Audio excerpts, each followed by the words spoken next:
Hello दोस्तों, मुझे उम्मीद है कि आप सभी अच्छे होंगे।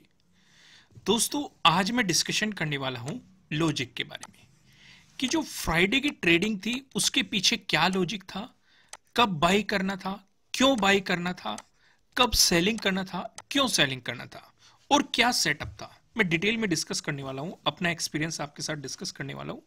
हर वीकेंड पे मैं आपको कोशिश करता हूं कि आपको एक लॉजिक वीडियो प्रोवाइड की जाए जिससे आपकी नॉलेज इंक्रीज हो, आपकी स्किल इंप्रूव हो और आपको मार्केट का जो देखने का नजरिया है वो थोड़ा सा चेंज हो जाए। आप उन चीजों को भी देख पाए जो हम देख पाते हैं या जिनकी बेस पे हम ट्रेडिंग करते हैं। और मैंने आपसे ये जब मैंने बैंक निफ्टी के एनालिसिस की वीडियो अपलोड की थी वहां पे मैंने आपसे पूछा भी था कि आप लॉजिक वीडियो चाहते हैं कि नहीं। काफी लोगों के कमेंट आए तो इसलिए मैंने सोचा लॉजिक वीडियो प्रोवाइड की जाए। तो आइए इसका डिस्कशन करते हैं। अगर आप देखेंगे आपको ये सेटअप दिया गया था पहले दिन, ऊपर रेजिस्टेंस, यहां पे रेजिस्टेंस, यहां पे रेजिस्टेंस। ठीक है, इस दिन का अभी हमें नहीं पता, अभी मैं आपको दिखाने वाला हूं। नीचे आपको सपोर्ट बताया गया था, यहां पे आपको बताया गया था ये फिफ्थ का डे हाई है। ठीक है, मैं इसे रिमूव करता हूं एक बार। ये क्या है? ये फिफ्थ का डे हाई है। ठीक है, ये बताया गया था आपको।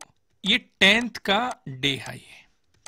ठीक है, अगर आप सिनेरियो को थोड़ा सा ध्यान से समझेंगे, इसी के आसपास आपको 9th का डे हाई भी दिखाई दे रहा है। ठीक है, यहां पे आपको बताया गया था ये है 12th का डे हाई और थोड़ा सा ध्यान से देखेंगे 11th का डे हाई भी यहीं पे है। ठीक है, इसी जोन के आसपास है। ये सिचुएशन क्लियर होगी।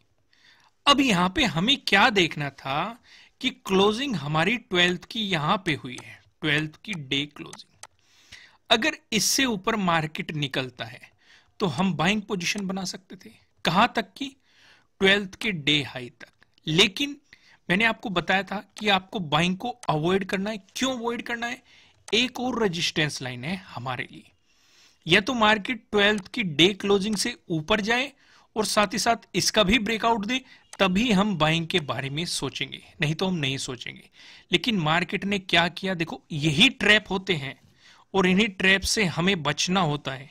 धीरे धीरे एक्सपीरियंस से आप सारी चीजें सीख जाएंगे। बस वो जो जो चीजें मैं आपको दिखाने की कोशिश कर रहा हूं उन्हें देखो और समझो और बैक टेस्टिंग करो और अप्लाई करने की कोशिश करो मार्केट में। उन्हें देखने की कोशिश करो, आपको काफी मदद मिलेगी। तो इस रेजिस्टेंस लाइन से हमें मिला रिजेक्शन, ये समझ में आ गया हमें। तो इसका मतलब क्या हुआ? यहां पे जो सिचुएशन हमारी क्रिएट हुई कि बाइंग तो हमें नहीं करना है, ये सिचुएशन हमें साफ साफ क्लियर होगी। तो इसका मतलब हम सेलिंग कर सकते हैं। लेकिन सेलिंग के लिए भी आपको बताया गया था कि जब तक मार्केट इसके लो से नीचे ना निकल जाए, यानी कि 11th का जो डे लो है और जो 12th का डे लो है, तब तक आप सेलिंग नहीं करेंगे। एक हल्का रेजिस्टेंस आपको यहां पे भी बताया गया था, ये क्या है? 6th का डे लो है। लेकिन आपको एक चीज बताई गई थी, आप स्कैल्पिंग जरूर कर सकते हैं। मान लो मार्केट इसके डे क्लोजिंग से नीचे निकलता है तो आप 6th के डे लो तक स्कैल्पिंग कर सकते हैं। जिसने भी स्कैल्पिंग की होगी उसका बेहतरीन प्रॉफिट भी हुआ होगा। सिचुएशन समझ में आई?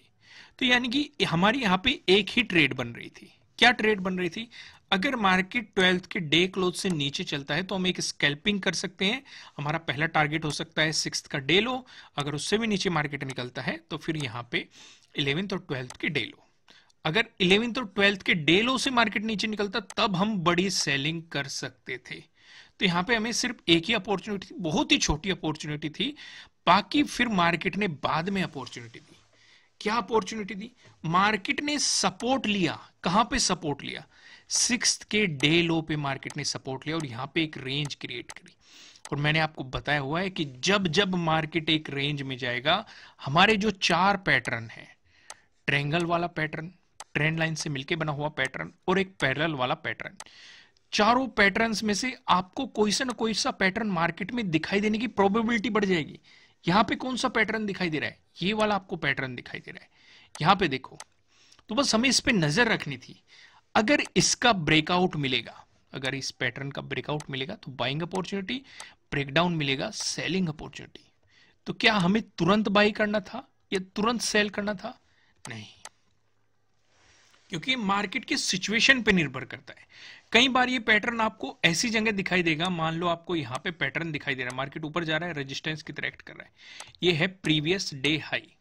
अगर मार्केट इससे ऊपर निकल रहा है तो आप यहीं पे ही बाइंग कर सकते हो, समझे मैंने क्या कहा। लेकिन मान लो प्रीवियस डे हाई यहां पे है, यहां पे नहीं है, यहां पे है, तो यहां पे इसका जब ब्रेकआउट निकला मार्केट, तो क्या यहां पे बाइंग करना समझदारी है? बिल्कुल भी नहीं है, क्योंकि अगला डे हाई एक रेजिस्टेंस की तरह एक्ट कर सकता है। भाई देने को इसका ब्रेकआउट भी दे सकता है, लेकिन हमें नहीं पता मार्केट में आगे क्या होने वाला है। हम तो रूल के अकॉर्डिंग चलेंगे, रूल के अकॉर्डिंग यहां पे डे हाई रेजिस्टेंस की तरह भी एक्ट करता है। तो समझदारी क्या है, जब तक इसका ब्रेकआउट नहीं मिल जाता तब तक हम बाइंग नहीं करेंगे, ब्रेकआउट मिलके हम बाइंग करेंगे। ठीक है, तो यहां पे क्या सिनेरियो क्रिएट हो रहा था, मार्केट ने एक रेंज तो बना दी, लेकिन ना तो हमें ब्रेकआउट पे बाइंग करनी थी और ना ही हमें इसके ब्रेकडाउन पे सेलिंग करनी थी। रीजन क्या है, जब ये रेंज मार्केट ने बनाई, अगर मार्केट इसका ब्रेकआउट देता, हमें पता है एक रेजिस्टेंस ये ट्रेंड लाइन का है, तो इसका मतलब बाइंग नहीं करनी।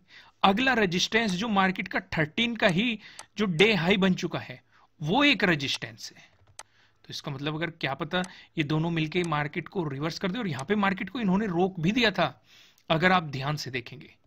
तो बेहतर सेफ ट्रेडिंग क्या होती है, इसलिए मैं कहता हूं कि बाइंग करने से पहले, सेलिंग करने से पहले नजदीकी रेजिस्टेंस देख लो, नजदीकी सपोर्ट देख लो, उन पे मार्केट किस तरीके से रिएक्ट कर रहा है, तब आप मार्केट में पोजीशंस ले सकते हो। तो यहां पे जैसे ही मार्केट ने इस रेजिस्टेंस लाइन का भी ब्रेकआउट दिया, और जो इसका हाई लग गया था उसका भी ब्रेकआउट दिया, और जो 12th की डे क्लोजिंग थी उससे भी ऊपर मार्केट निकल गया, यानी कि सारे कॉन्सेप्ट क्लियर हो गए, अब कोई रुकावट नहीं है, अब और सिर्फ सीधा सीधा हमारा टारगेट है। और वो टारगेट क्या था, वो टारगेट हमारा नजदीकी था, एक तो 12th का डे हाई, 11th का डे हाई भी इसी जोन में था। सिंपल ये टारगेट था, हालांकि मार्केट इससे ऊपर गया, हमें उससे कोई मतलब नहीं, हमारा टारगेट ये था। लेकिन जो कोई बड़े मोमेंटम को कैच करना चाहता है कि मार्केट जहां तक भी जाए हमें वो मिल जाए, तो उसका सिंपल मैंने आपको एक तरीका बताया हुआ है कि अगर आपका टारगेट अचीव हो गया तो अपना स्टॉप लॉस उठा के इस टारगेट पे रख दो या इस टारगेट के नीचे रख दो, और जैसे मार्केट ऊपर जाएगा आप ट्रेल करते हुए ऊपर ले जा सकते हैं। ठीक है, अगर रिवर्स आए, जैसे यहाँ पे रिवर्स आए, आपका ऐसा लेट हो जाएगा, तब भी आप प्रॉफिट में हो, क्योंकि आपका टारगेट तो ऑलरेडी अचीव हो चुका है। तो सिचुएशन क्लियर हुई। अब यहाँ पे दूसरा सिनेरियो समझते हैं जो हुआ ही नहीं। अगर ऐसा होता तो, अब मान लो मार्केट ने ये रेंज बनाई, अगर नीचे की तरफ ब्रेकडाउन दे देता, क्योंकि हमारी रेंज के अकॉर्डिंग क्या है, अगर ब्रेकआउट मिलेगा तो बाइंग अपॉर्चुनिटी मिलेगी, लेकिन अगर ब्रेकडाउन मिलेगा तो सेलिंग अपॉर्चुनिटी मिलेगी। अगर मार्केट इसका ब्रेकडाउन देता तो क्या हम सेलिंग करते? नहीं करते। अगर आप करते, यहां पे आप एक स्कैल्पिंग जरूर कर सकते थे। कहां तक? क्योंकि मार्केट इसके लो से नीचे निकलेगा, किसके? 6th के डे लो से नीचे निकलता, और फिर हम यहां तक की लो तक के, जो 11th का और जो 12th का डे लो है, यहां तक एक स्कैल्पिंग जरूर कर सकते थे, लेकिन बड़ी लॉन्ग पोजीशन नहीं बना सकते थे। लॉन्ग पोजीशन बनाने का मौका मार्केट देता जब इसका ब्रेकडाउन दे देता। क्लियर समझ में आया? कॉन्सेप्ट समझ में आया? सारी कंफ्यूजन क्लियर हो गई कि आपको किस अकॉर्डिंग बाई करना था, किस अकॉर्डिंग सेलिंग करना था। काफी कुछ आपको नया सीखने को मिलेगा। निफ्टी 50 का भी करेंगे हम, बेफिक्र रहिए, इसी वीडियो में निफ्टी 50 का भी डिस्कशन करेंगे। ये पूरा सिनेरियो क्लियर हो गया। अब ध्यान से कुछ चीजें नोटिस करो, जो मैं आपको दिखाऊंगा, क्या वे मुझे ही दिखाई दे रही है या आपको भी दिखाई दे रही है। अब अगर आप फोकस करोगे जो क्लोजिंग हुई है आज की, ध्यान से देखो इस डॉटेड लाइन को, ये डे हाई के आसपास है। 12th का जो डे हाई है, 11th का डे हाई है, देखो इसी के आसपास है। और पीछे जाओ, 9th में जो सपोर्ट बना है और जो मार्केट वापस आके फिर से सपोर्ट बनाया है, इसी डॉटेड लाइन पे बना है, देखो इसी जोन पे बना है।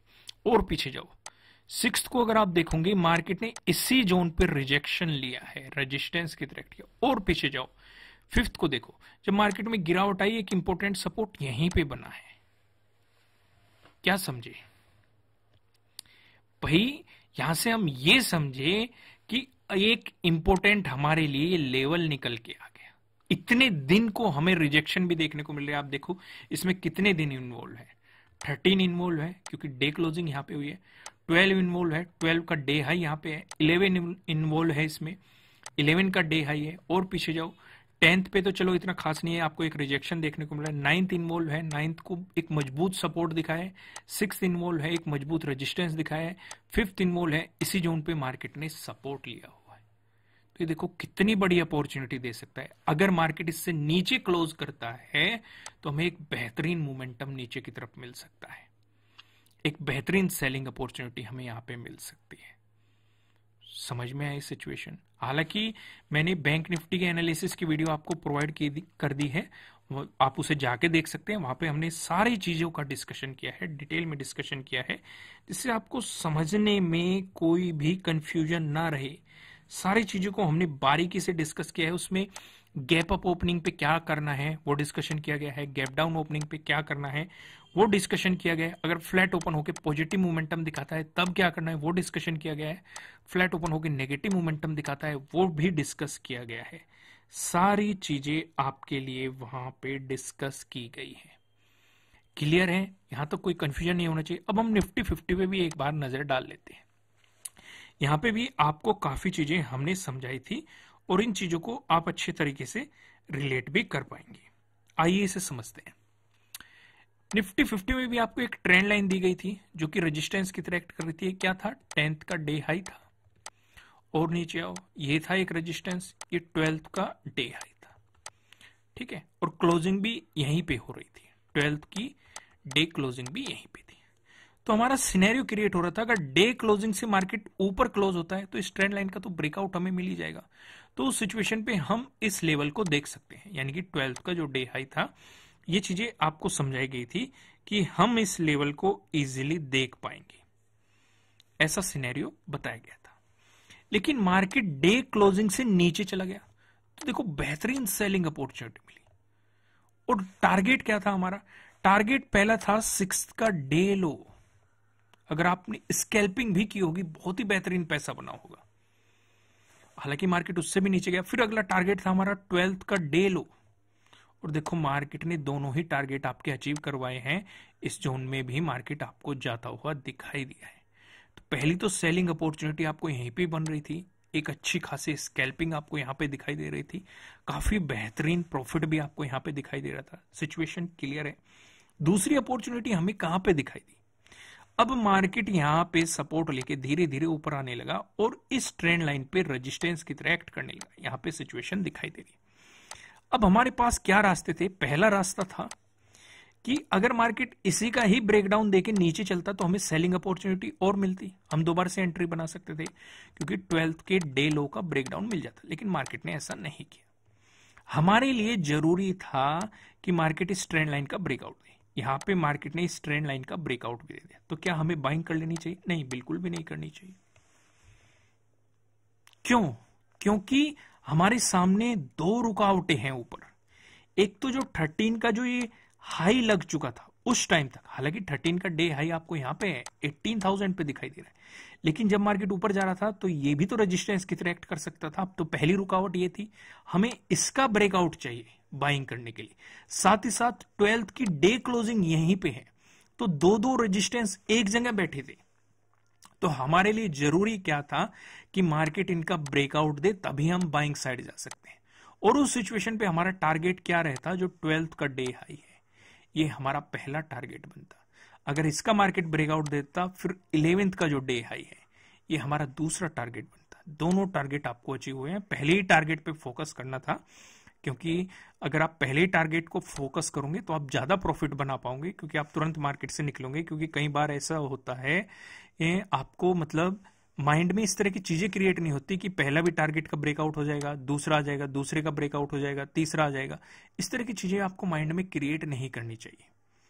रूल होना चाहिए सिंपल, पहला टारगेट अचीव करो, ठीक है, सिंपल सा तरीका है। लेकिन अगर मार्केट उससे ऊपर चल रहा है तो अपना एसएल पहले टारगेट पे लगा दो सॉरी, जिससे कि अगर आप गलत साबित भी हो तो आपका प्रॉफिट आपके पास रहे, आप लॉस में ना जाए। सिचुएशन क्लियर होगी? कॉन्सेप्ट समझ में आया? कोई भी कंफ्यूजन नहीं है? अब इसे भी देख लो, यहां पे भी काफी इंटरेस्टिंग चीजें दिखाई दे रही है। हालांकि निफ्टी 50 के एनालिसिस की वीडियो की मंडे को क्या होने वाला है वो अभी अपलोड नहीं की गई, वो जल्दी आपको प्रोवाइड की जाएगी। लेकिन यहाँ पे भी कुछ चीजें देख लो, इसकी भी डे क्लोजिंग इंटरेस्टिंग हुई है। यहीं पे आपको 12th का डे हाई दिखाई देगा, 11th का आपको यहाँ पे एक मजबूत रेजिस्टेंस दिखाई देगा, 9th का सपोर्ट दिखाई देगा, 6th को देखो एक काफी अच्छा रिजेक्शन यहाँ पे स्विंग आपको दिखाई दे रहा है, 5th को देखो, 5th को भी आपको मार्केट यहाँ पे एक मोमेंटम दिखाई दे रहा है, एक रेजिस्टेंस दिखाई दे रहा है।